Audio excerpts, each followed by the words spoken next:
On the Edge of the Dark Sea of Darkness, written by Andrew Peterson, the Wingfeather Saga, Book 1. A brief introduction to the world of Ere We Are.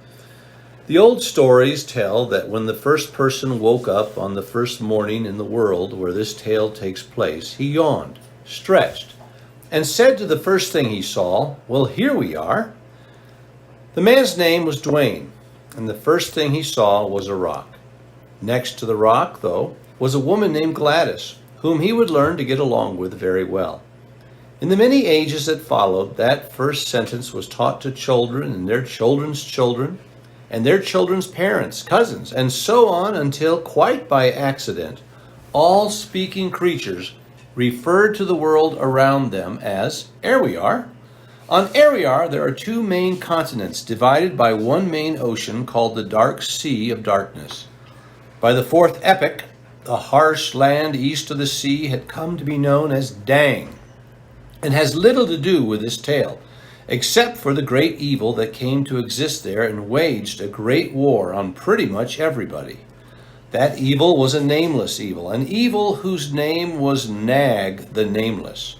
He ruled from high atop the Kill Ridge Mountains in the castle Throg, and of all the things Nag despised in Ere We Are, he most hated the High King Wingfeather of the Isle of Aniera. For some reason no one could guess, Nag and his wretched hordes had marched westward and gobbled up the shining Isle of Aniera, where fell the good king, his house, and his noble people. Unsatisfied, the nameless evil, named Nag, built a fleet that bore his monstrous army westward across the dark sea of darkness to the continent of Skree, and he ravaged that wide land 9 long years before our adventure begins. A slightly less brief introduction to the land of Skree. The whole land of Skree was green and flat, except for the stony mountains in the north, which weren't flat at all, nor were they green. They were rather white from all the snow, though if the snow melted, something green might eventually grow there. But farther south, the plains of Palin Jabjay covered the rest of Skree with their rolling and decidedly green grasslands. Except, of course, for Glipwood Forest, just south of the plains. The Linnard woodlands rolled off the edges of all maps, except one would suppose those maps made by whatever people lived in those far lands. But the people who made their homes on the plains at the edges of the forest, high in the mountains, and along the great river Blap, lived in a state of lasting glorious peace.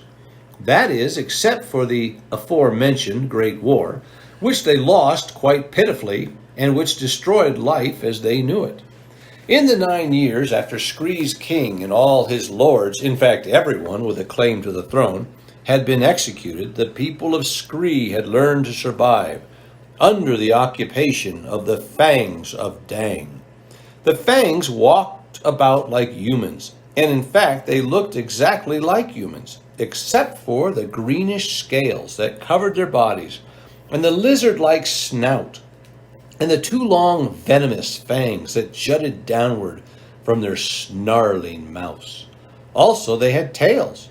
Since Nag the Nameless had conquered the free lands of Skree, the Fangs had occupied all the towns, exacting taxes and being nasty to the free Skreeans. Oh yes, the people of Skree were quite free, as long as they were in their homes by midnight. And as long as they bore no weapons and they didn't complain when their fellow Skreeans were occasionally taken away across the sea, never to be seen again.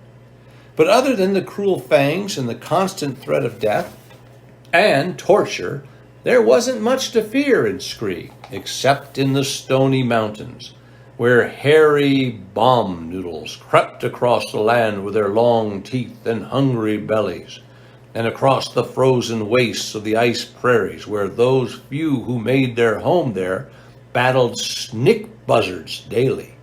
Farther south, the plains of Palin Jabjay were as safe as they were beautiful, except for the rat badgers that slithered through the tall grass. A farmer from South Torboro claimed to have seen one as big as a young meep, which is about the size of a full-grown chorkney, an animal that stands about as high as a flabbit.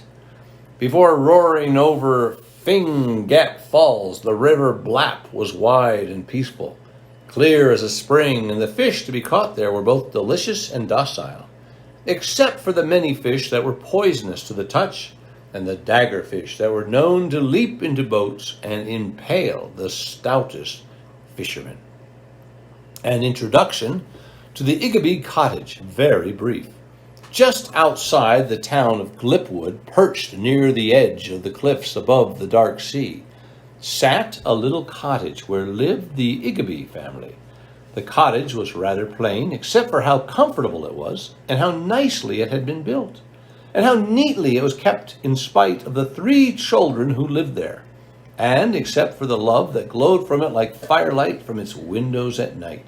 As for the Igabee family, well, except for the way they always sat late into the night beside the hearth telling soldiers stories, and when they sang in the garden while they, let's do that one again, I guess. No. Well, now. We can cut. Huh? We can cut. Well, where do I start? Just at that. Let me just start that. As for the Igabee family, well, except for the way they always sat late into the night beside the hearth, telling stories, and when they sang in the garden while they gathered the harvest, and when the grandfather, Podo Helmer, sat on the porch blowing smoke rings, and except for all the good warm things that filled their days there like cider in a mug on a winter night, they were quite miserable indeed in that land where walk the fangs of Dang.